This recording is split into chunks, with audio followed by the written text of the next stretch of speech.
Seeing so many of these owner financing, creative financing, like subject to offers, and they can be super beneficial. They can also be super sketchy. And how they work is basically an owner wants to sell their house. Let's say they're at a great interest rate, like a 3% interest rate. A buyer can come in and be like, hey, let's keep the banks out of this. I will take over your mortgage. It will stay in your name, but I'll keep paying your mortgage and you transfer the deed to me. Here's where they can be beneficial.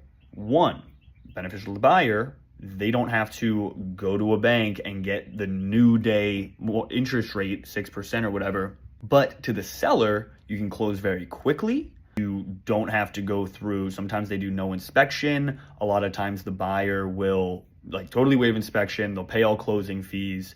And they might even put a little bit on top because you're giving them such a good interest rate.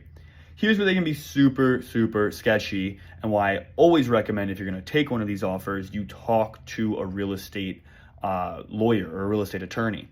What happens if they don't pay? If you have given them the deed, they're supposed to pay your mortgage, it's in your name as far as the bank knows, you're still paying the mortgage, you now move out, you're paying rent somewhere else, you're paying mortgage somewhere else, and they just stop paying. You are kinda screwed. Really, I'm not saying don't look at these offers, okay? When they come through, I always show them to our clients, but we always recommend talk to a real estate attorney. They can be good, but they can be super sketchy.